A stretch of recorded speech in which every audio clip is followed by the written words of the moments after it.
Boa tarde, todo mundo que está nos assistindo.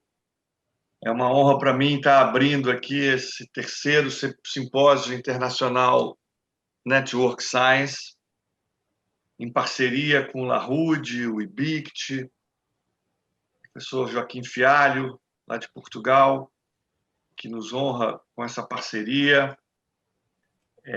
Tem uma série de atividades no evento que vocês podem acompanhar pelo site do evento, networkscience.com, e vocês vão assistir durante esses 3 dias uma discussão sobre uma série de temas que são extremamente relevantes, em particular para o momento que a gente está vivendo. A gente vai procurar ter uma visão mais diversificada possível sobre o que significa ciência das redes, o impacto disso no dia a dia das pessoas, uma visão mais acadêmica, uma visão pragmática de quem está na batalha aí hoje diante dessa situação que o Covid colocou. Uma situação única, pela primeira vez na história da humanidade, a gente vive uma situação de pandemia de forma conjunta. Já tivemos outras pandemias, mas era cada um tentando lidar com essa pandemia no seu próprio país. Dessa vez a gente tem uma visão mais global. A gente percebe claramente que estamos todos no mesmo barco, né? A humanidade, o planeta depende de cada um de nós. Não adianta um país tomar medidas corretas, porque a pandemia vai se espalhar. Estamos cada vez mais interconectados. E isso reforça a importância da gente estudar a ciência das redes, de entender o que é isso, como é que a gente pode usar essa globalização e essa interconexão entre as pessoas de uma maneira positiva, porque ela também pode ser usada para reforçar a dominação sobre nós, né? O Google, o Facebook, essas grandes empresas de tecnologia hoje têm um poder imenso, têm uma capacidade imensa de prever o comportamento de milhões, de bilhões de pessoas. E isso não pode continuar nesse caminho, né? A gente não pode ter empresas privadas com mais poder que o Estado nacional. E mais do que isso, do que o cidadão, né? A gente tem que usar essa tecnologia para empoderar o cidadão. E é sobre tudo isso que a gente vai falar aqui hoje, nesses 3 dias de evento, que não estão acontecendo de forma presencial, mas estão possibilitando a participação de gente do mundo inteiro. Então, tem um lado negativo da gente não poder se encontrar, se abraçar, mas tem um lado positivo de permitir a participação de muito mais gente ao mesmo tempo. Então, eu não queria prolongar muito essa abertura, só dizer da minha satisfação e da honra do CRI, do Centro de Referência em Inteligência Empresarial lá da COP, de organizar esse evento com tantos parceiros importantes. E eu queria passar a palavra ao professor Joaquim Fialho, que vai coordenar a primeira mesa. Sem antes, Fialho, eu queria agradecer publicamente aqui a Valéria, a Elaine e a Paula, que tiveram por trás de tudo isso que vai estar acontecendo aqui, organizando esse evento, garantindo que ele possa acontecer do jeito que está acontecendo agora, com tanta gente importante e interessante e a quem eu admiro tão profundamente.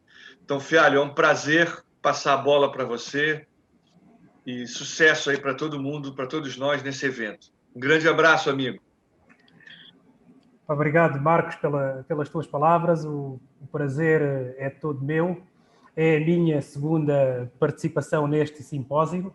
Há 2 anos tive o privilégio de ter estado no Rio de Janeiro, de dar um abraço e cimentar estas energias positivas que nós temos dinamizado nos dois lados do oceano.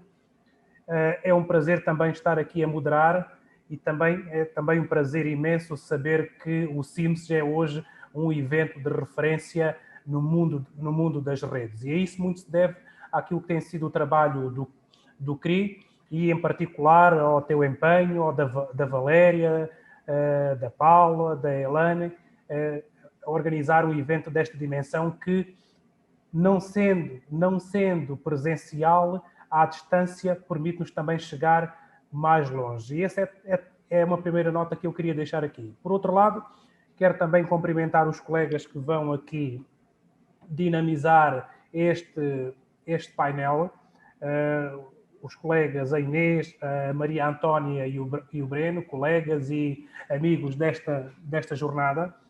Também deixar aqui o desafio que em Portugal estamos à espera de realizar um simpósio internacional Network Science. As portas estão abertas, o desafio está lançado e esta nossa parceria Portugal-Brasil já nos permitiu aqui desenvolver uma série de trabalhos no âmbito das redes, não só os cursos de redes, onde a Valéria e o Fábio têm sido aí atores-chave no desenvolvimento dos cursos de redes. Já realizámos 2 cursos de redes e para o ano contamos realizar um terceiro curso aqui em Portugal. Mas eu não me queria alongar mais, queria passar a palavra aos colegas e aos colegas que nos permitem aqui uma visão multidisciplinar daquilo que é esta pandemia das redes e a importância dos dados.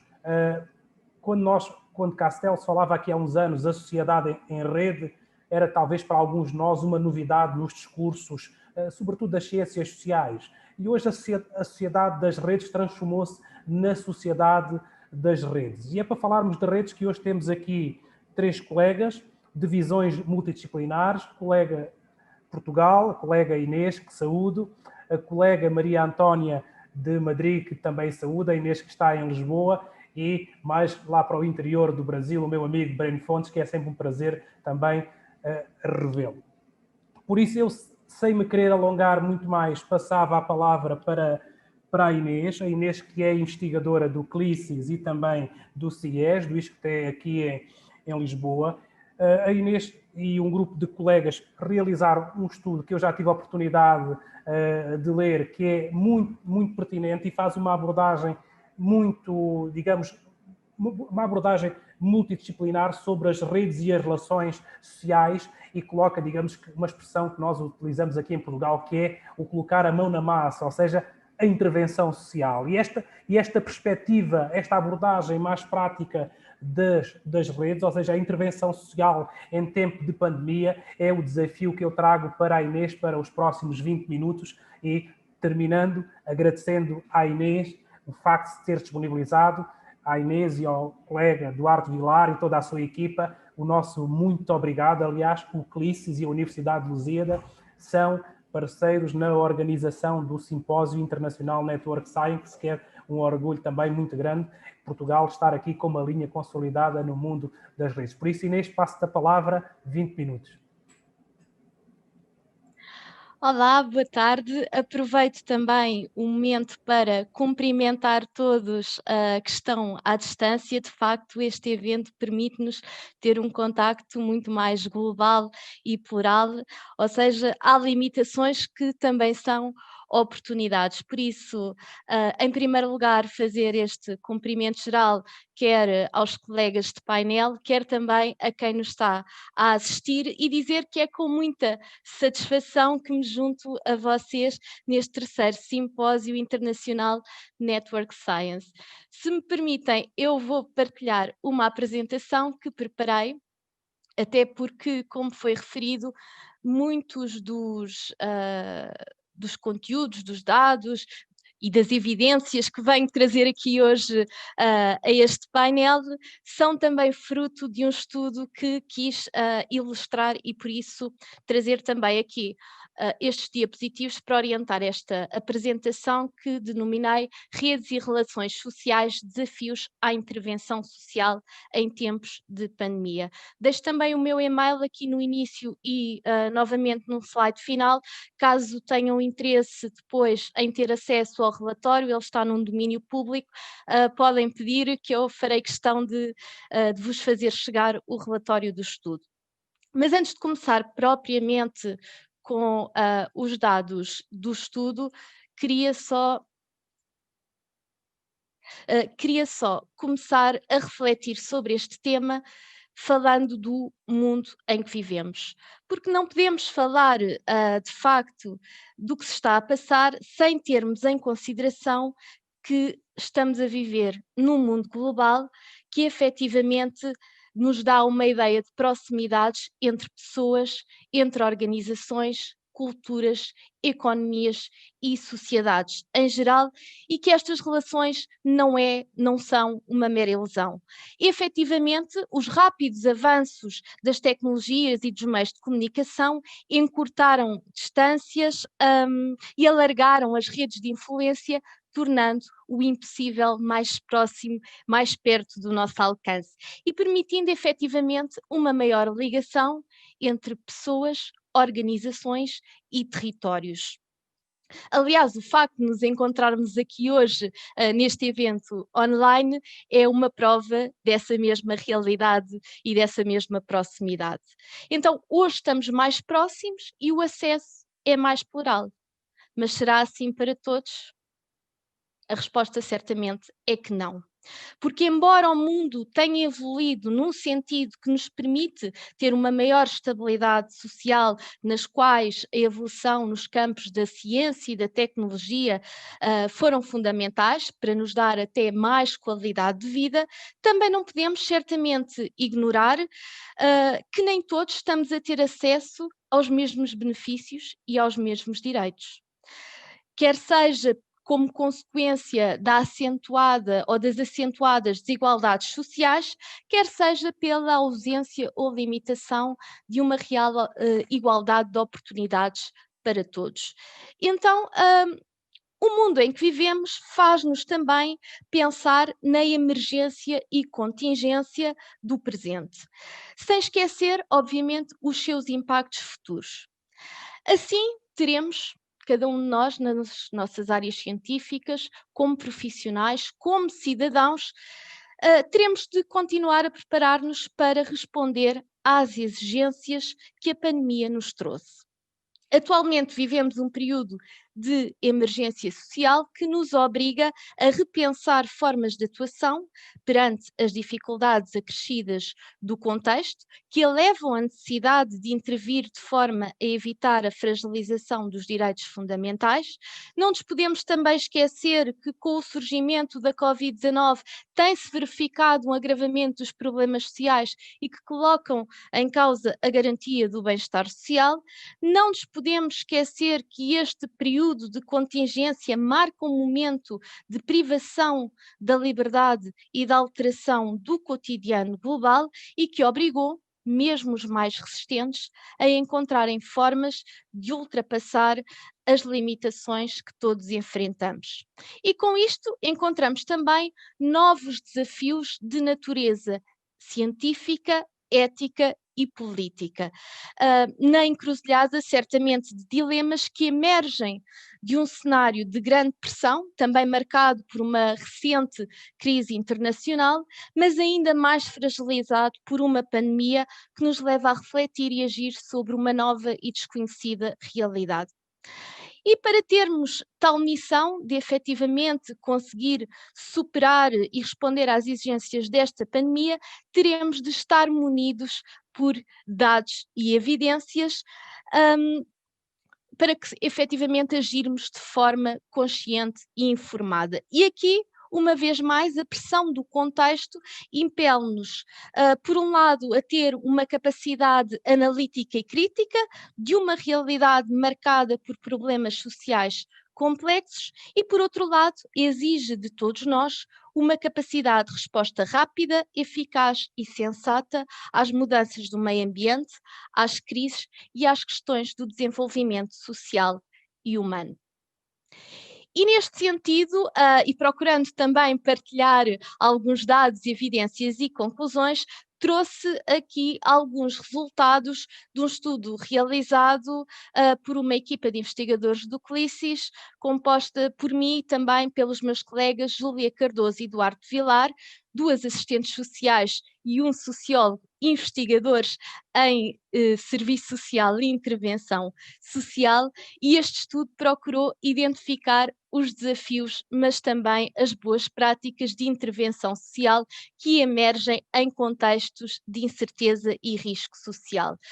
Muito brevemente, só para situar, este estudo realizou-se através do inquérito online, aplicado entre abril e maio deste ano, e recorreu a métodos de análise quantitativa e qualitativa, por isso partilho também, à medida que apresento alguns resultados, excertos do relatório que têm alguns discursos que nós retiramos também deste inquérito que aplicámos.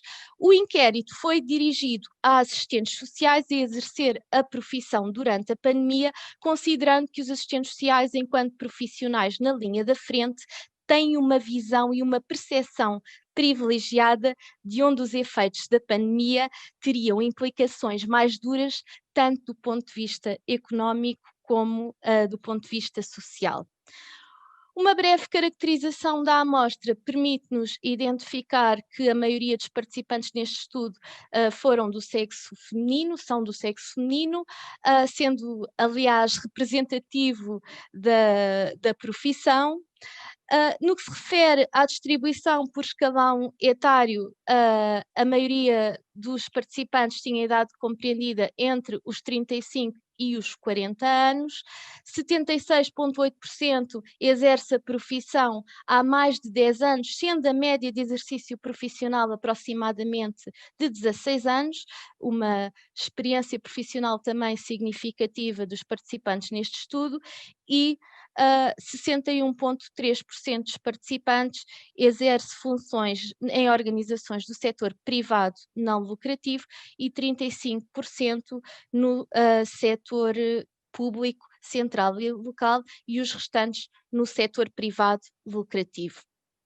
Importa aqui referir e deixar mais um dado, que o teletrabalho passou durante o estado de emergência a ser incentivado pelo governo português, também para minimizar o risco de contágio e de exposição ao contágio dos cidadãos, principalmente durante o período de confinamento e estado de emergência. Mas o trabalho presencial não pode ser dispensado em muitas áreas, se não em praticamente todas as áreas de intervenção social, sem comprometer o seu sucesso. Assim, a maioria dos assistentes sociais indicou estar a trabalhar presencialmente, sendo que desses 67,6% continua a manter o contacto presencial com os cidadãos, mesmo durante a pandemia.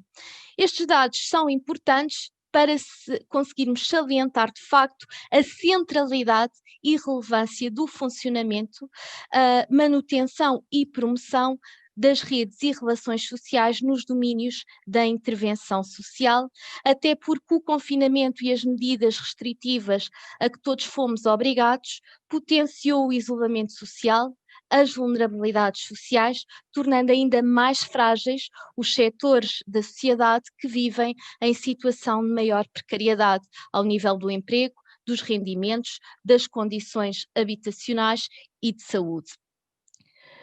Passando a identificar algumas dificuldades sentidas pelos assistentes sociais, no domínio das dificuldades sentidas no contacto direto com os cidadãos, são de destacar as dificuldades nos contactos com os utentes, o aumento das tensões internas, sentimentos de incerteza e de segurança, as dificuldades em lidar com uma situação nova e desconhecida, as dificuldades inerentes ao teletrabalho, com incidência também na vertente da conciliação entre a atividade profissional e a vida familiar, tanto pela necessidade de manter o distanciamento físico, que consequentemente se tornou também um distanciamento social, quanto pela redução dos contactos presenciais, e uma das preocupações de facto expressas foi o aumento do risco de grupos socialmente mais desfavorecidos, mais desprotegidos e vulneráveis, bem como a possível quebra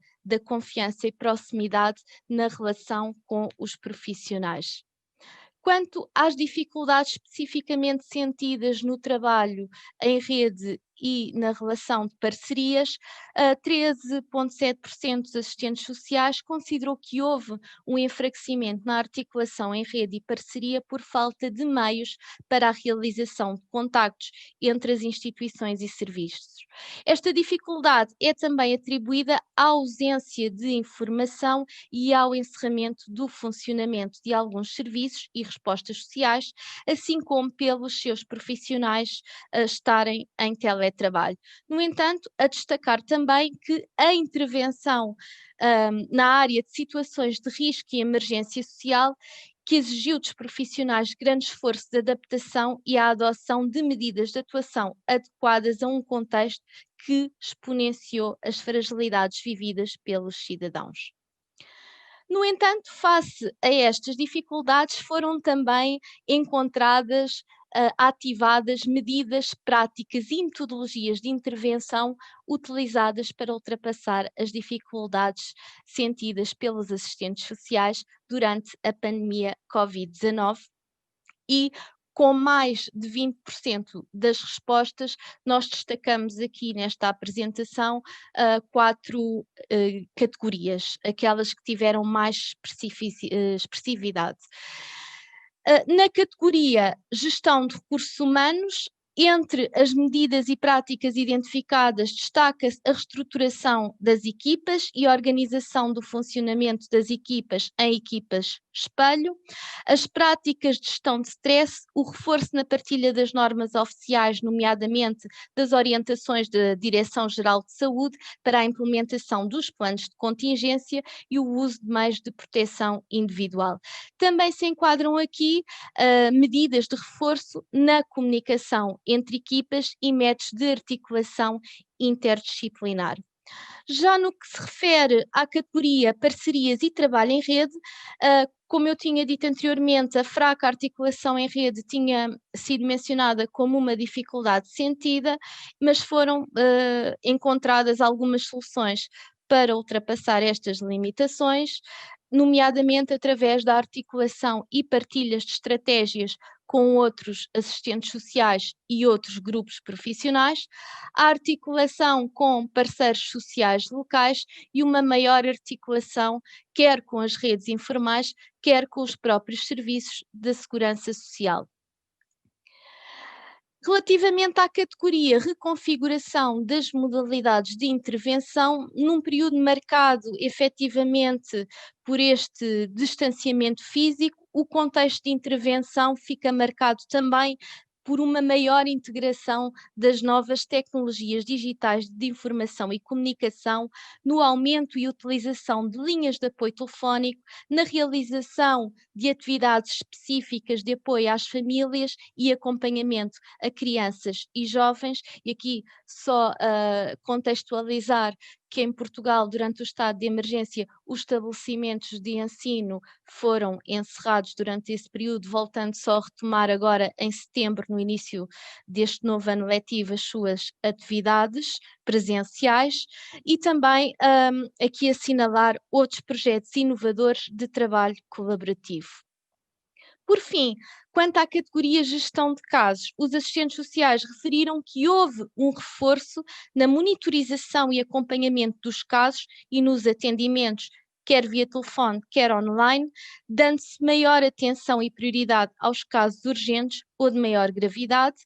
A realização de encaminhamentos foi também uma das soluções adotadas face à ausência de resposta, porque a ausência ou inexistência de respostas adequadas ao contexto foi também uma das maiores dificuldades sentidas pelos assistentes sociais, às quais se somava o aumento do número de casos, o próprio volume de trabalho e o agravamento dos problemas sociais. Então, podemos observar como aspectos fortalecedores das redes e relações sociais em tempos de pandemia, o reforço das parcerias e do trabalho colaborativo, marcado por uma maior colaboração entre organizações e profissionais para alcançar uma maior eficácia e uma melhor utilização de recursos, mas também com os próprios cidadãos, reforçando a sua participação no acesso aos seus direitos.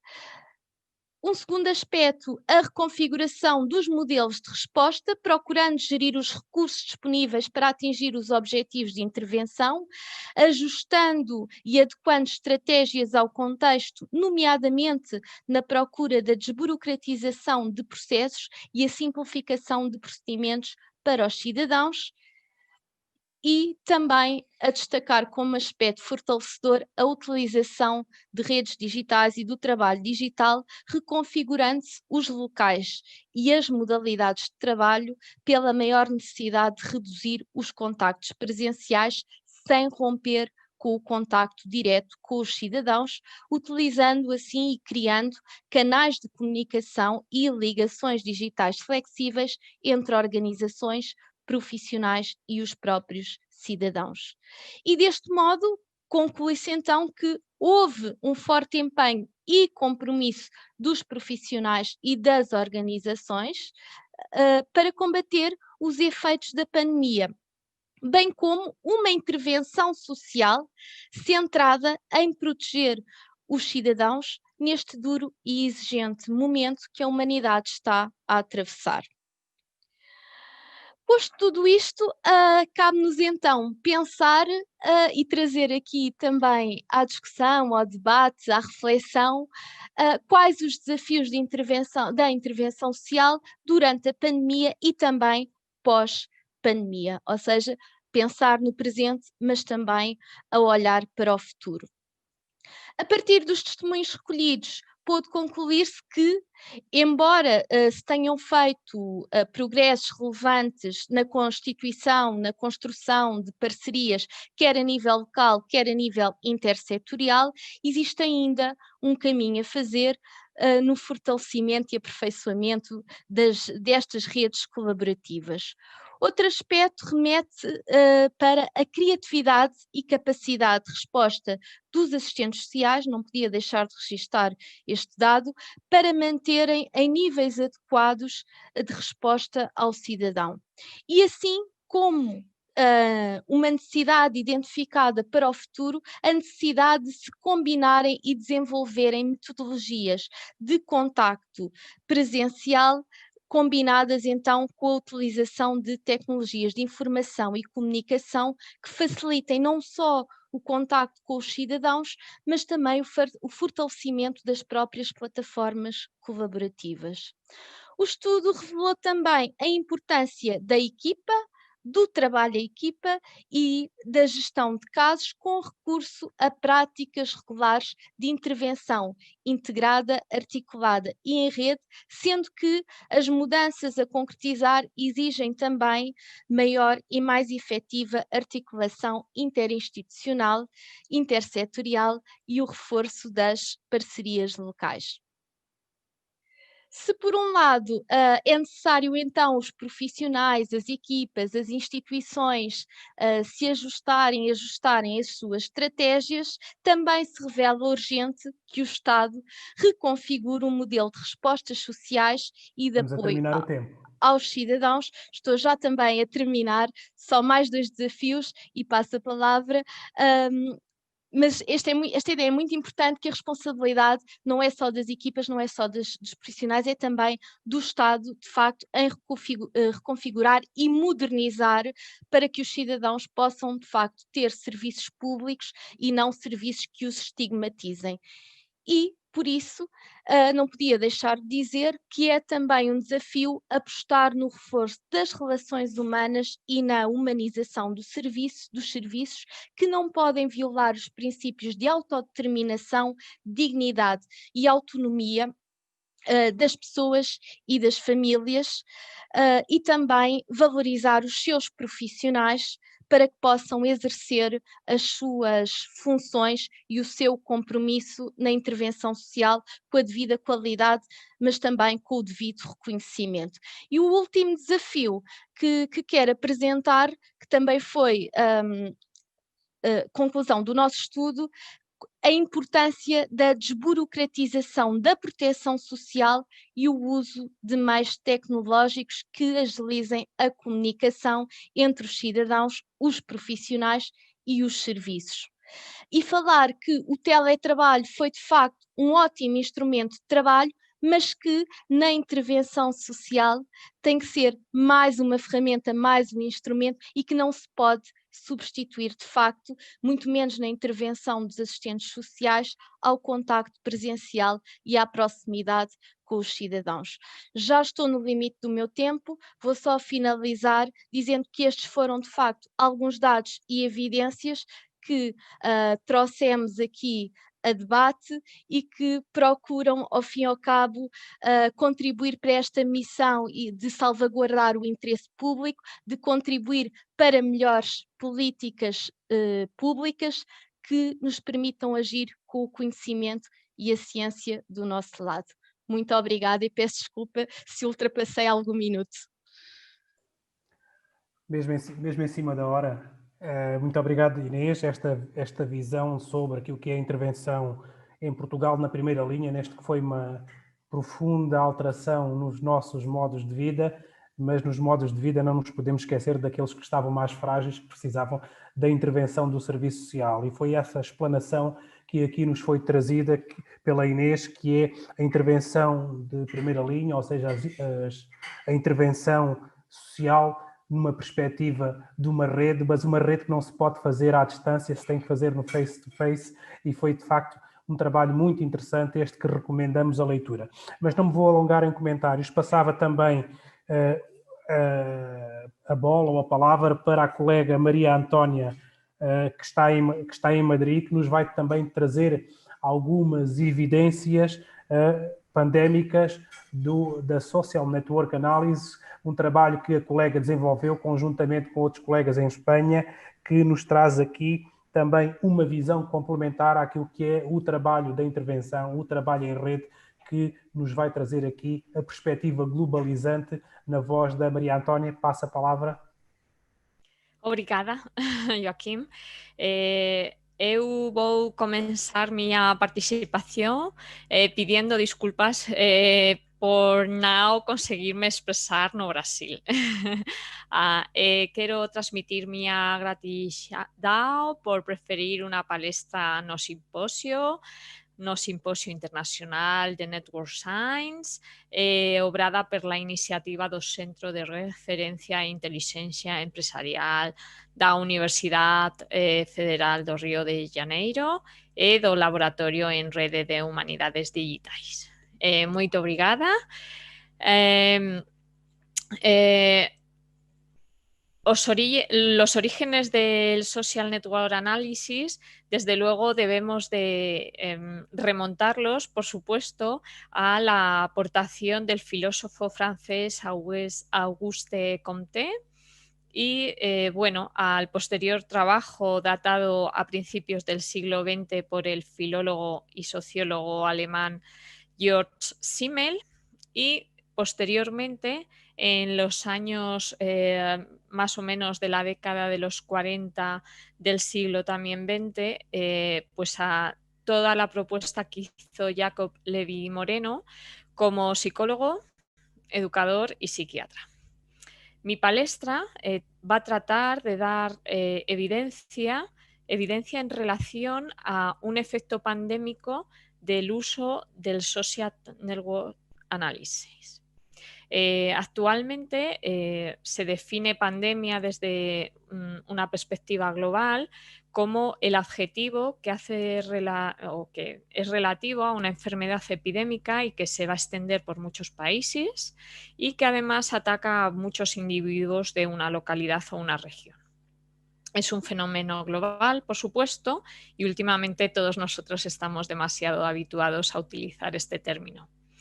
Para este simposio proponemos adaptarlo moderadamente y utilizar el adjetivo pandémico para definir aquello que es relativo al efecto que se extiende como un fenómeno global y, por supuesto, que impacta en casi todas las disciplinas de diferentes dominios científicos. Mi presentación se va a estructurar y mi participación se va a estructurar como un estudio muy centrado, muy objetivado y que va a tener por objetivo pues, tratar de hacer un mapeo de la literatura de una manera más específica para el ESNA y dar la oportunidad o tener la oportunidad de identificar conceptos claves, posibles aspectos como disciplina y, por supuesto, buscar esa evidencia en relación a información práctica para la toma de decisiones y, por supuesto, como un frente de investigación. Lo primero que voy a hacer va a ser definir dos cuestiones de investigaciones y la primera de ellas es, ¿podemos confirmar si hay evidencia sobre si Social Network Analysis es un método muy utilizado y, por lo tanto, como un fenómeno global? Y, en segundo lugar, hablar sobre o confirmar si hay evidencia sobre si Social Network Analysis es un método multidisciplinar que estamos utilizando en diferentes disciplinas desde diferentes dominios científicos. Para la primera de las cuestiones y la segunda se va a seguir un método que se ha basado en identificar estudios relevantes en esta materia y dentro de toda la posibilidad que existe nos hemos centrado en utilizar la colección principal de la Web of Science. Sin ser ESNA una categoría propia de la Web of Science, eso impuso que tuviéramos que realizar en primer lugar una delineación del campo de investigación. Dicho con otras palabras, ¿qué es ESNA cuando nosotros estamos utilizando un recurso internacional, un recurso bibliográfico internacional? Bien, pues nos hemos centrado en los tipos documentales que ajustaban a artículos publicados desde los inicios y desde que Web of Science indexa documentos hasta el año 2019. Y hemos optado por incluir, por supuesto, la expresión en inglés, Social Network Analysis, en los campos tanto título como resumen y palabras claves que ha asignado el autor. Después se ha usado el acrónimo y, por supuesto, hemos buscado también el término que se usa en este simposio, Network Science o Social Network Science. Hay tres revistas que son fundamentales cuando hablamos de Social Network Analysis y puede que muchos de sus trabajos no incluyan expresamente esos términos que nosotros hemos incluido y, por lo tanto, también fueron consideradas. Además, se trabajó con el campo Keyword Plus, que, como define la propia Web of Science, lo que se hace es mirar o tomar y asignar como palabras claves las palabras que aparecen frecuentemente en los títulos de los artículos que están citando un conjunto de documentos. Aplican un algoritmo y en base a eso también se hace una propuesta y también se pueden identificar trabajos delineados como Social Network Analysis a través de esta opción. ¿Qué términos hubo que excluir? Perdón. Pues tuvimos que excluir ESNA porque en ucraniano significa sueño. Después hay un indicador cefalométrico, es decir, de medidas de la cabeza que también atienden a este acrónimo. Y el uso en el ámbito más de computer y de IBM, que responde al desarrollo de Systems Network Architecture. Bueno, a continuación voy a mostrar todo el proceso de extracción de información relevante y vamos a ver qué datos puedo aportar. Bueno, en primer lugar, hasta 2019 se publicaron más de 8.700 artículos y alcanzaron un índice H de 153. Esto quiere decir que al menos 153 artículos lograron alcanzar o han logrado registrar 153 citas. ¿En qué categorías están publicados los artículos? Es decir, Web of Science asigna una categoría y los artículos que han abordado ESNA, ¿cómo los podemos adscribir? Bueno, pues en la primera de las filas vemos el origen fundamental de la disciplina, que sería la sociología y la antropología, por supuesto. A continuación la perspectiva más desde las ciencias de la computación. Y en la segunda columna vemos tanto las ciencias de la información como la gestión o el papel que está teniendo ESNA en determinadas categorías, por ejemplo, relacionadas con la educación. Hay más categorías, pero en esta visualización tan solo estamos mostrando 25 por una cuestión del límite de la pantalla. Bueno, ¿cómo ha evolucionado temporalmente el ESNA en cuanto a la producción de trabajos científicos con forma de artículos?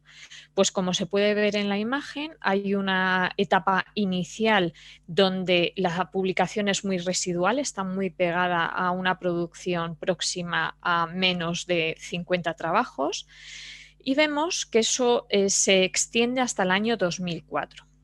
Entre el año 2005 y el año 2015 vemos que ESNA como disciplina y a través de la publicación de artículos sufre un crecimiento, podríamos decir, exponencial, pasando de menos de 100 artículos a aproximadamente unos 900 artículos. En la última fase vemos que desde 2016 a 2019 podemos decir que se ha estabilizado, pero bianualmente se produce un incremento. Y actualmente, más o menos en 2019, llegamos a alcanzar una producción en ESNA de unos 1.200 artículos científicos. Los autores que fueron los pioneros en publicar, pues estoy segura que todos identificamos al menos uno o dos nombres, supongo que según de la disciplina en la que elaboremos nuestro trabajo, así como los más productivos, por ejemplo, Borgatti o Everett, entre otros, ¿no? Bueno, la distribución de los autores cumple una distribución que en ciencias de la documentación se llama pues, la dispersión. ¿Eso qué quiere decir? Que pocos autores publican muchos trabajos y después muchísimos autores muy pocos trabajos. En el enlace que están viendo en pantalla, si quieren identificar esa larga distribución de 1.900 autores, pues tienen la posibilidad de hacerlo y lo he dejado a su disposición. ¿Cuáles son los trabajos más citados en Social Network Analysis? Pues el trabajo de Freeman del año 1979, con datos de octubre de este año, supera las 7.000 citas. Como podemos ver, dentro de estos tres trabajos, el término que se repetiría con mucha frecuencia es centrality, que como es de esperar es una de las preocupaciones que pues a todas las personas e investigadores en esta disciplina o que usamos esta metodología es el fundamental, aunque no es el único. En cuanto a los países, considerando que las personas están vinculadas a instituciones y el dato que se está mostrando es el reflejo de la participación de las personas en esas instituciones, pues aparecen, bueno, pues en primer lugar países como Estados Unidos o China, y podemos situar a Brasil, ya que es nuestro hosting para este simposio, en una posición también muy interesante. Todos los países que se están visualizando en esta relación han concentrado en Social Network Analysis un mínimo de 10 artículos. Cuando uno utiliza una base de datos como Web of Science, está sujeto a la clasificación que esa revista está haciendo de las revistas donde se publican los trabajos. La nube de palabras que están viendo en la pantalla es el resultado de utilizar los términos que los autores decidieron para sus artículos. Y como se puede ver, según el mayor tamaño hay una proporción con la frecuencia con la que estos fueron usados, de tal manera que tenemos, pues, por ejemplo, data, knowledge o management, por ejemplo. Bueno, en unos minutos volveremos a ella. ¿Cuáles son las revistas que están soportando la publicación y trasladando la publicación en Social Network Analysis? Pues Social Networks, por supuesto, pero no es la única. Las 3 primeras ya fueron mencionadas. Y después, en cuarto lugar, Scientiometrics o seguida de Plus One, por ejemplo. Por lo tanto, sobre nuestra primera pregunta de investigación, se confirma que se está usando el método en bastantes disciplinas, que hay una cierta consolidación asociada a un crecimiento muy importante en los 2 últimos años revisados, que hay un núcleo de autores muy productivos y que, bueno, forman el núcleo que, digamos, se puede llamar el núcleo que forma más allá del método y que están definiendo la disciplina, que hay trabajos eminentemente que no se pueden desperdiciar como referentes y que estamos ante un fenómeno global. Bien, a continuación y rápidamente vamos a tratar de centrar la atención en algunos puntos claves, como puede ser, por ejemplo, qué ha ocurrido en cuanto a ESNA e Information Science and Library Science, ¿no? La decisión se tomó porque estos términos además fueron frecuentemente seleccionados para esos títulos que fueron revisados. Bueno, pues la evolución temporal, aunque es más la aparición de ESNA y el uso del ESNA como método en esta categoría es un poco posterior al de la aparición de ESNA en un contexto global, pero más o menos el comportamiento es igual, unos primeros años con poca producción y una cierta estabilización en los últimos años revisado. El H-index, por supuesto, es un poquito más reducido que los 153 trabajos. En esta disciplina podremos decir o podemos afirmar que es de 48. Los autores cambian y aparecen en escena otros como, por ejemplo, Lud Leidersdorf. El trabajo más citado tiene que ver con un poco lo que cabría esperar y es un trabajo que apuesta por la estrategia y cómo usar el Social Network Analysis en el contexto de las ciencias de la información. En el caso de las regiones y para esta categoría definida por Web of Science aparece, por supuesto, la presencia tanto de Brasil como de España en un puesto considerable y con una gran aportación. Y las revistas que están soportando la publicación en esta disciplina pues, son fundamentalmente Scientiometrics con aproximadamente el 23% de los trabajos. En esta red se puede ver el componente en el que participan los autores más productivos de la disciplina. Tiene 126 nodos y, como vemos, aunque es un componente de un volumen considerable, nos permitiría analizar con más detalle cómo esos autores más productivos están estableciendo dinámicas de coautoría o trabajo conjunto en sus investigaciones. Seguimos con esa parte de disciplinas focales o claves y para ello management, que también aparecía como un término muy utilizado por los autores en los títulos y de nuevo confirmamos esa tendencia en la línea temporal hacia una posible estabilización, aunque en el caso de management en el año 2019 ha sufrido un ligero descenso. El índice H en esta categoría es de 55 y los autores, discúlpenme porque para mí esto es un poco más desconocido, pues son los que aparecen como por ejemplo Kantner o Koseoglu, aunque no sé muy bien su pronunciación. El trabajo que más citas ha recogido tiene que ver con los vínculos diádicos y cómo puede estar influyendo en la toma de decisiones, ¿no? Los países que más influyen en esta categoría y la vinculación de los autores, por supuesto, tiene que ver pues, con Estados Unidos, Inglaterra, China, Australia o España. Y las revistas que están soportando esta publicación pues, son, por ejemplo, Research Policy.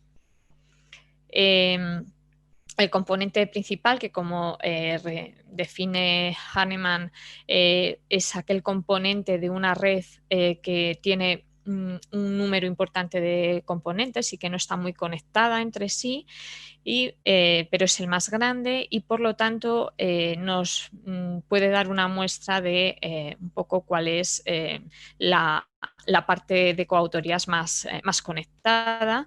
Y bueno, pues sin hacer un análisis muy al detalle de cada uno de los 57 nodos que forman esta red, pues vemos que casi todos son de procedencia asiática y probablemente el management esto tenga mucho que ¿no? Podríamos debatir sobre ello. Bueno, la tercera y última categoría es la de Public and Environmental Occupational Health, porque eran otros términos que también aparecían mucho cuando eran seleccionados por los autores. La evolución temporal es muy similar, el índice H se reduce, también ya es una categoría con menos artículos y aparecen autores como Fujimoto o Valente. El trabajo más citado tiene que ver con pues un tema que en mi caso pues, para mí es un poquito más ajeno y está soportado por autores vinculados a regiones como Estados Unidos, Australia, Inglaterra, Canadá, Brasil o España. Y las revistas que soportan más la publicación en esta categoría pues son Social Science Medicine o el International Journal of Environmental Research and Public Health. Bueno, ya estoy casi en el tiempo, ya voy a concluir. Es la última red que muestro. Se seleccionó para esta categoría la revista que tiene un título muy similar, la que aparecía en segundo lugar, y como se ve pues también es una red con muchos componentes. Analizando un poco estos componentes, pues casi todos tienen que ver principalmente con la red de colaboración que permite la publicación de esos trabajos. Por ejemplo, este es un único artículo y este también. Y este componente, que tiene un cierto volumen más grande, pues estaría formado por mis colegas del grupo Salvis, que a su vez también suman asistentes que, aunque no son de Salvis, acuden a la reunión científica Enredando ORG, que bueno, pues es un summer course al que les invito que tengan más información, que la consigan, y después alguna coautoría internacional como por ejemplo la de Martin Everett. Bueno, pues podemos decir que hay evidencia como método multidisciplinar en cuanto a esto en las tres categorías que hemos revisado y por lo tanto podemos afirmar que tenemos o estamos ante la evidencia pandémica del Social Network Analysis. Y nada, moito obrigada y bueno, pues para el debate dejo la posible interpretación y validación de lo que hemos visto en esta revisión. Obrigada. Nós é que agradecemos, obrigado pela abordagem, pelo cumprimento escrupuloso do tempo, esta revisitação daquilo que são as raízes da análise de redes sociais e depois também esta aplicação multidisciplinar que nos trouxeste aqui e sobretudo esta visão sobre aquilo que tem sido a evolução da análise de redes nos últimos 17 anos, ali a partir de 2003, 2004, começamos a ver um crescimento e temos agora em 2009, 2020, já a consolidação, o que nos apraz também registar e para essa consolidação muito têm contribuído estes eventos. Sem me alongar, passava agora a palavra para o Breno, que é professor na Universidade de Pernambuco, que nos vai falar sobre este novo normal, a pandemia do Covid-19 e os novos desafios das sociabilidades práticas. Breno, passa a palavra. Bem, boa tarde a todos.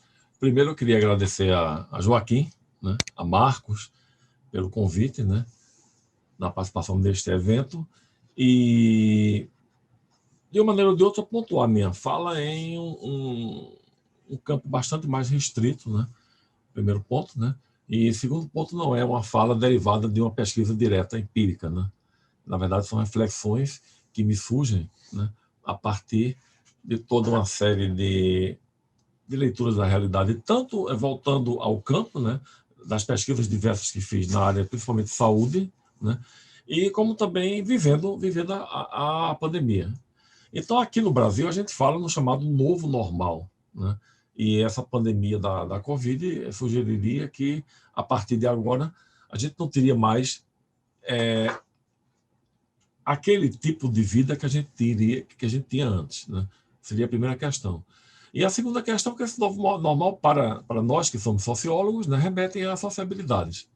Então, haveria o surgimento de novas sociabilidades e essas parece que ficariam mais sedimentadas. Eu já começo dizendo que essas novas sociabilidades, na verdade, vêm se manifestando há um determinado tempo. A gente vai ver depois um pouco o que é que significa isso. E que esse novo normal, na verdade, ele é muito, como é que eu diria, está presente nesse momento especificamente, mas não configura radicalmente em transições importantes, a não ser em determinados pontos, são bastante pontuais, para que a gente possa indicar em padrões de sociabilidades diferentes. Então, a gente está, na verdade, trabalhando com as chamadas microsociologias, das interações cotidianas, né, do dia a dia e das construções do mundo da vida e como essas construções podem ser medidas ou pensadas a partir da análise de redes sociais. Então, como percebem, é um tipo de recorte bastante específico. Mas como é que a gente vai pensar isso nessa proposta da mesa, que seria pensar as práticas de ação, né, a partir de dados e evidências. Como eu falei a vocês, não parto de uma pesquisa empírica concreta, mas somente de observações bastante sistemáticas, né? Mas tentando construir uma agenda de pesquisa, mas principalmente ligando essas sociabilidades do micro cotidiano com a chamada ação global. O primeiro ponto que se destaca é o próprio fenômeno da pandemia, né? A pandemia ela tem características muito similares àquelas que se observam em outros momentos da história. Tem agora, recentemente, saiu um livro sobre exatamente a gripe espanhola, um livro de uma historiadora brasileira, né, que conta curiosidades muito interessantes sobre práticas praticamente idênticas, né, de comportamentos que se observam no início do século XX e agora, né? Mas aqui a gente tem um ponto, o primeiro ponto, que seria, na verdade, uma pandemia que tem uma marca muito forte, que é a marca da chamada globalização completa. A gente poderia dizer isso. Porque se a gente compara duas pandemias diferentes, em períodos bastante diferentes, a peste negra e a gripe espanhola, a primeira no século XIV e a segunda no início do século XX, a gente tem um primeiro fato muito importante, é a expansão, né, da abrangência dessas duas pandemias. Ambas atingem uma população muito importante. No caso da peste negra, desde o Oriente, sugere-se, inclusive, que ela vem pela Rota da Seda, depois se espalha por toda a Europa, mas esse espalhamento se dá em cerca de 10 anos. E depois continua. Quer dizer, antes e depois você tem ainda a peste negra, mas o ápice dela se dá em 10 anos, né, atingindo um território, uma população muito grande. A segunda, no caso, a gripe espanhola, que começa na América do Norte, né, e que se espalha a partir da Primeira Guerra Mundial, tem também um campo temporal mais ou menos grande, cerca de 2 anos, mais ou menos. E a nossa pandemia da Covid, agora, poucos meses. Poucos meses espalha por todo o planeta. E praticamente a gente, talvez o continente da Antártida, todos os continentes, em maior ou menor intensidade, estão afetados pela Covid-19. É o primeiro fator e um índice muito importante do ponto de vista empírico, exatamente da globalização, né? Do desenho dessa globalização muito mais completa, muito mais total do que as antigas outras que acontecem, no caso que os franceses chamam de mundialização, né? Diferentemente dessa outra. Primeiro ponto. O segundo ponto, a gente tem alguma coisa que, de uma maneira ou de outra, tem o início somente na década de 60 do século passado, né, mas que se acentuou profundamente, que é exatamente a expansão midiática do fenômeno. Essa expansão midiática do fenômeno, quer dizer, você vê a tempo quase real os acontecimentos que têm impacto mundial, você observa na Guerra do Vietnã, década de 60, onde houve a cobertura jornalística, né, e praticamente algo que não acontecia em outros momentos. Você tem as notícias quase ao acontecer, embora, evidentemente, este quase ao acontecer significava um gap, né, de 2, 3 dias, mas você tinha lá nas casas das pessoas, nos jornais televisivos, documentários, reportagens diretas, assim por diante. Agora você tem exatamente acontecer imediato. No início deste ano, a gente viu na China, né, construindo seus hospitais de campanha. E tem um segundo ingrediente muito, muito importante, ainda no campo global, que é exatamente a polarização política, né? Uma ideologização do campo médico, né, com posições contrárias sobre tal ou tal medicamento, posições contrárias sobre abrir ou não, fazer ou não lockdown, etc. E uma profusão do que a gente chamou de fake news, cujos efeitos importantes, mais importantes, são exatamente impedir, desculpem, o diálogo, o confronto das ideias. Os fake news atingem clusters, cada um, evidentemente, com uma disforia cognitiva, que recebe informações que são adequadas ao seu mundo de vida, e esses clusters não se comunicam. Então, a gente tem embates, né, muito grandes, que se repercutem até a esfera cotidiana, até os almoços de domingos, né? Então, a gente tem, na verdade, esses dois ingredientes que se acrescentam um outro, que é muito importante, que é exatamente o ingrediente de uma economia global. Então, essa pandemia tem impactos globais do ponto de vista das sociabilidades, que se espalham até as microsociabilidades, com comportamentos que, de uma maneira ou de outra, são influenciados por grandes campos comunicativos, né?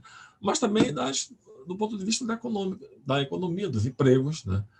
Das formas pelas quais as pessoas tentam fazer face à necessidade de isolamento e pelas políticas públicas estatais, né? Então, esse é o campo da pandemia, da Covid, e o campo das redes pode ser pensado, né? Eu não vou me estender muito, nos avanços da epidemiologia e nos usos de técnicas de análise de redes sociais para compreensão dos processos de difusão pandêmica. O início desses estudos de forma mais sistemática se deu a partir da epidemia da AIDS, do HIV/AIDS, onde se acrescentam aos tradicionais técnicas da epidemiologia exatamente as técnicas de redes. Mas vai ter neste simpósio ainda alguém que vai discutir isso, né? Um segundo ponto, quando se fala em redes, e aqui é que eu quero exatamente levar como questão fundamental, é exatamente o fato de que as redes elas podem ser pensadas do ponto de vista das sociabilidades. O que é que significa pensar a rede do ponto de vista das sociabilidades? Significa simplesmente a gente pensar que os campos interativos das pessoas, né, de uma maneira ou de outra, serão reorganizados ou bloqueados, né? E esses campos, essas reorganizações dos campos interativos, elas não se dão de forma uniforme. Há, na verdade, uma série de campos segmentados onde se incluem classe, gênero, ciclo de vida e assim por diante. E um ingrediente fundamental para a compreensão muito importante dessas diversas reconstruções de sociabilidade que acontecem no cotidiano se dá exatamente pela mídia fundamental, que é a internet. A internet se torna uma mídia, ou se a gente quiser assim, um instrumento, um artefato fundamental para estruturar, né, as sociabilidades das pessoas em tempos de isolamento social, né? Primeiro ponto. O segundo ponto eu deixo de lado, que seria exatamente o teletrabalho, né? que, embora seja muito importante, não vai ser objeto da minha atenção. Então, nesse campo específico, a gente tem um fenômeno dessa pandemia sendo de uma maneira ou de outra, desenhada do ponto de vista das sociabilidades a partir da mídia da internet, porque a internet, de fato, é um fenômeno que incorpora uma proporção muito importante de pessoas. Embora exista a divisão digital, exista a exclusão digital. Existem ainda no planeta cerca de um pouco menos da metade de pessoas que não têm acesso à internet. Segundo dados da ONU, né, para 2017, a gente tem mais ou menos 54% de pessoas que têm acesso à internet. 4 bilhões de pessoas. O restante não tem ainda. Mas, de qualquer modo, é uma informação importante, né? Em alguns países, a gente tem praticamente toda a população conectada pela internet. Em países como o Brasil, por exemplo, a gente tem uma conexão de internet relativamente importante para toda a população, quer dizer, praticamente todos têm acesso, principalmente dado pela tecnologia do smartphone, mas um acesso que é desigual, que é diferente. As conexões são mais ricas ou menos ricas, né? As possibilidades de acesso, consequentemente, diminuem, né? Então, a gente tem, na verdade, essa ideia de um artefato tecnológico, né, que, de uma maneira ou de outra, intermedia, né, as práticas de sociabilidade que acontecem entre as pessoas e, consequentemente, redesenham, né, o que a gente poderia chamar de normal. Então, o campo dito normal das sociabilidades se dá a partir das chamadas interações face a face, da âncora territorial, dos espaços segmentados das grandes metrópoles de lazer, de trabalho, de consumo, se a gente quiser assim, das artes ou qualquer outra coisa desse tipo. Mas mesmo assim, a gente tem, de uma maneira ou de outra, como campo da normalidade, exatamente essas práticas, né, que são ancoradas, né, a partir da interação face a face. Quando a gente tem, no caso, a mediação da internet via as diversas plataformas de comunicação, né, a gente tem, na verdade, resultados diferentes entre as pessoas, não somente aqueles resultados decorrentes do acesso ou não desses instrumentos, mas também o resultado decorrente também das características específicas de cada grupo que a gente observe desta sociedade que é cada vez mais diversa, né? Então, por exemplo, se a gente pega como impactos da pandemia, né, para as crianças na primeira fase da infância, até os 6 anos de idade, a gente vai perceber que são terríveis. Ainda não estão socializadas no uso da internet, porque, inclusive, não estão socializadas totalmente. Local do encontro com outras crianças, local do encontro com campos institucionais fora da família, o espaço da brincadeira e do aprendizado a partir de compartilhar com o outro é o que constitui exatamente a estruturação psicocognitiva do ser humano. E a gente vai ter problemas bastante complicados para esse campo específico de pessoas. Da mesma forma, no outro extremo, onde a gente tem as pessoas de mais idade, as pessoas de mais de 65 anos, de mais de 70 anos, que, de uma maneira ou de outra, já têm seus círculos sociais empobrecidos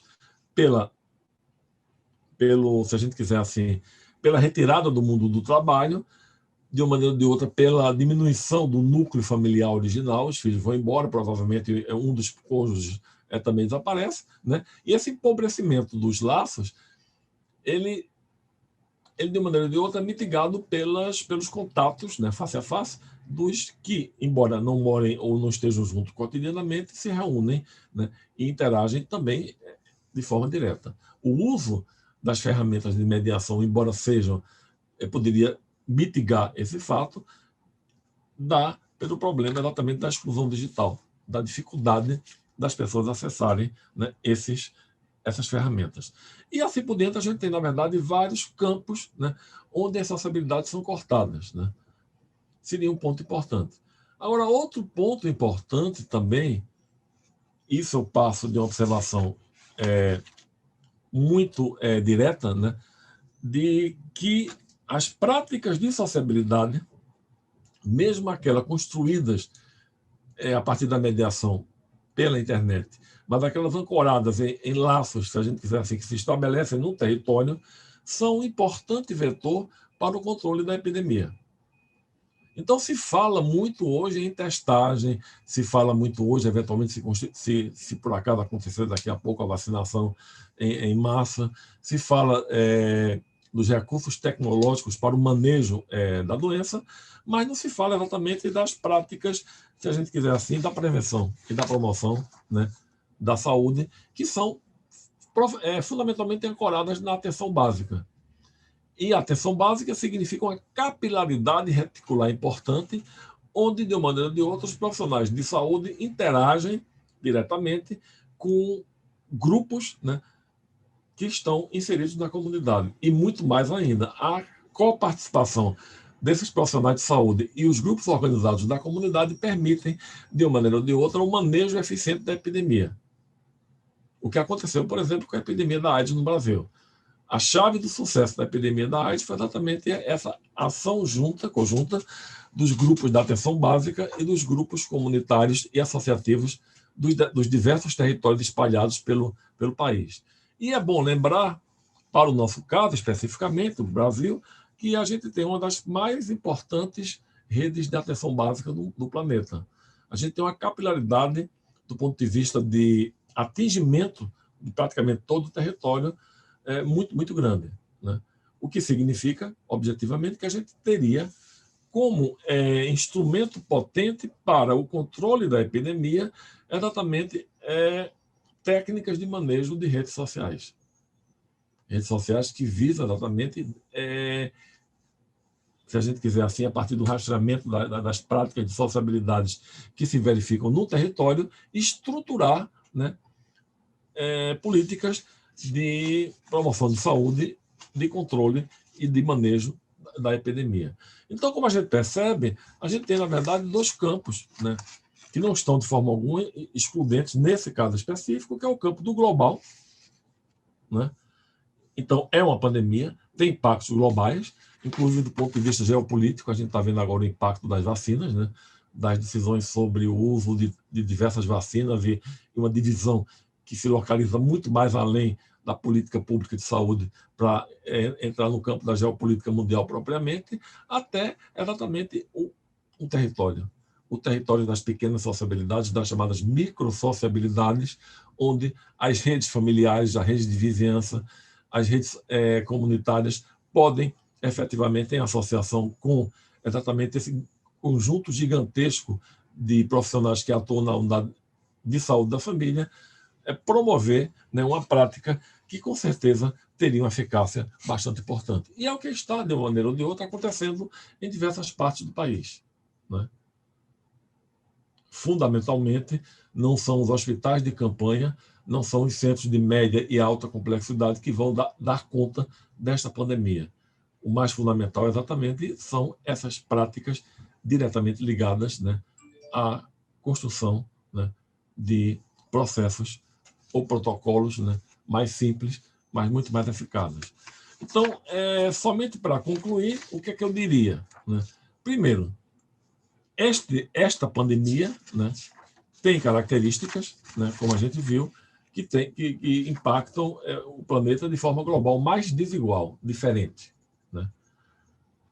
Então, na verdade, a gente tem o mesmo processo do ponto de vista da disseminação do vírus, né? Um processo que é potencializado a partir exatamente dessa interconexão cada vez mais densa das diversas localidades do planeta, mas, evidentemente, as particularidades de cada local vão definir o desenho da pandemia. E uma segunda coisa, questão bastante importante, é como lidar com esse chamado novo normal, quando, evidentemente, o mundo é cada vez mais diverso. E as sociedades, consequentemente, se caracterizam por um número cada vez mais importante de grupos com interesses, com oportunidades, né, e, evidentemente, com ambientes de sociabilidade bastante diversos. Então, eu diria que esse novo normal, na verdade, não seria único, né? Seria como é nossa sociedade fragmentada, né? E que, evidentemente, essa abordagem de redes permitiria que a gente visualizasse melhor essas microsociabilidades e como é que elas constroem, na verdade, campos institucionais mais largos. Então, é isso. e que eu tenho a dizer. Obrigado. Nós é que agradecemos esta visão sobre este novo normal, esta visão do sociólogo, nomeadamente as questões do impacto da pandemia na sociedade atual e também estas novas sociabilidades. Eu diria até que a pandemia nos veio trazer uma reorganização do tempo, uma reorganização do espaço, que no fundo tal como pegando naquilo que foram um pouco as palavras do Breno, vieram-nos trazer umas novas formas de sociabilidade. E de certa forma há de facto um olhar, digamos que há uma perspectiva que é comum a todas as três apresentações que aqui tivemos, que a nova pandemia assumiu uma nova centralidade em todo o mundo. Digamos que temos uma centralidade global, mas teremos indiscutivelmente impactos diferentes. E nisso o Breno tocou num aspecto muito interessante, que é a ocupação do tempo e do espaço através do uso da mídia social, mas não se esquecendo e bem de falar numa categoria que são a categoria dos excluídos ou dos info-excluídos, que para esses o tempo é, digamos que, um tempo velho. Digamos que esta pandemia, e esse é também um traço comum, sobretudo àquilo que foi a apresentação da Inês e agora também do Breno, esta perspectiva mais, digamos que, do social sobre a pandemia. Eu diria que a pandemia veio tornar mais desigual aquilo que já era desigual. Estamos ainda com 10 minutos para alguma questão que possa surgir, digamos que, dos nossos ouvintes. Por isso eu passava a palavra para quem nos está a ouvir, colocando um desafio a todos os três, enquanto aguardamos alguma questão. É uma pergunta quer para a Inês, quer para a Maria Antónia, quer para o Breno. Na vossa perspectiva, qual é o principal impacto que esta pandemia nos traz para este novo normal? Deixava o sentido de resposta pela ordem do primeiro a chegar-se à frente, mas na vossa perspectiva, quais são ou qual é o principal rastro ou, digamos, moça ou sequela que esta pandemia traz à escala global?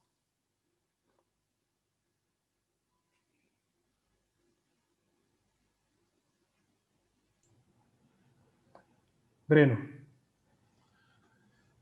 Veja, Joaquim, do ponto de vista global, que talvez eu seja mais visível, né, exatamente essa cisão, né, geopolítica, né, de estratégias que ultrapassam, evidentemente, a pandemia. Né, eu me refiro especificamente à China e aos Estados Unidos. Né, porque a gente tem, na verdade, algo além da pandemia está se manifestando, mas de uma maneira ou de outra está sendo agudizada pelo Estado sanitário. Né. Não sei exatamente os efeitos que podem ser decorrentes disso, mas a gente vê muito visível, né, os discursos, né, de cisão, né, de um novo cenário geopolítico que emerge de forma muito importante a partir da pandemia. Inês.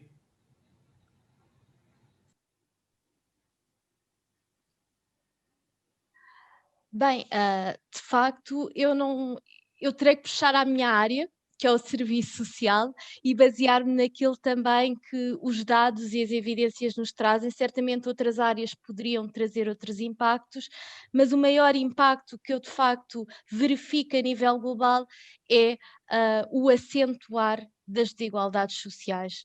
Porque, efetivamente, o que nós vemos é que nestes períodos de crise, com a recente crise internacional de 2008 e também agora com esta crise provocada pela pandemia, que ainda vai no início, na verdade, ou seja, a crise sanitária está agora com uma presença forte em todas as sociedades, mas depois vêm crises económicas, crises sociais, crises políticas, crises financeiras, para as quais temos que estar, de facto, bastante atentos e que, a meu ver, as desigualdades sociais são um impacto muito marcante e transversal a todas estas crises, porque num momento em que se fala de vulnerabilidade social, de aumento da pobreza, de aumento dos problemas sociais, o que nós também observamos é que aqueles que mais têm riqueza, aqueles que mais têm poder, continuam cada vez mais a ascender no seu património, na sua riqueza e no seu poder, não é?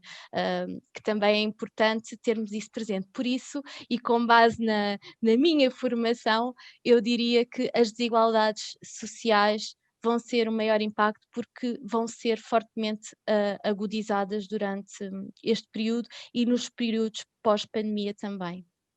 De facto, digamos que para já, a grande conclusão do momento é que esta pandemia veio tornar desigual ou mais desigual aquilo que já era desigual. Eu terminava, não sei se haverá alguma questão de quem nos está a ouvir, uma vez que ainda temos 5 minutos, ainda temos tempo por ouvir também a opinião ou a perspectiva da nossa colega en España, María Antonia. Obrigada. Yo voy a lanzar un pequeño mensaje positivo en un momento donde todo es ciertamente bastante negativo. Yo creo que las desigualdades van a ser y ya están siendo una realidad, pero creo que la metodología del análisis de redes sociales puede ayudar en muchos sentidos. Por ejemplo, a los epidemiólogos en el ARS se ha hablado mucho de las teorías del contagio y me parece que en todo lo que nos está sucediendo va a haber algo muy interesante que sacar sobre esas teorías del contagio y cómo unos nos vamos contagiando, y no solamente en el sentido epidemiológico, sino de otras dinámicas. Creo que por mi especialidad el ámbito de las bibliotecas tiene mucho que hacer, que lo ha mencionado el colega de Brasil respecto a las fake news o los bulos, como decimos en España, porque pueden generar un efecto de desinformación que también en medios como Twitter o Facebook están soportando demasiado una diseminación ante esas prácticas muy cuestionables, ¿no? Pero en cualquier caso creo que las tecnologías, como ha indicado Inés, van a, por supuesto, mantener diferencias entre muchas personas que no tienen acceso a ellas, pero a su vez yo creo que van a soportar de alguna manera toda la transformación que estamos iniciando.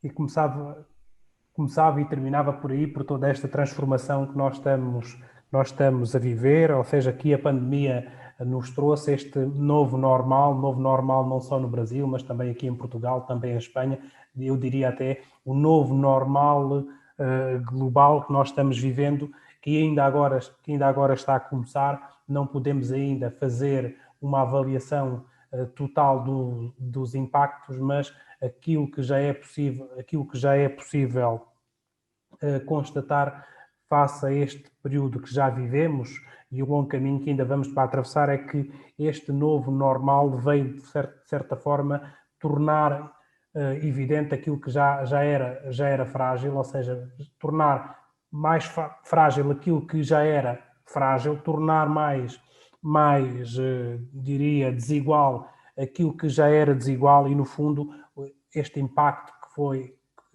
foi aqui já referido e discutido na perspectiva do sociólogo, do Breno, traz-nos aqui uma visão daquilo que é, digamos, o impacto ou aquilo que ainda está para chegar do ponto de vista do que é a pandemia à escala global.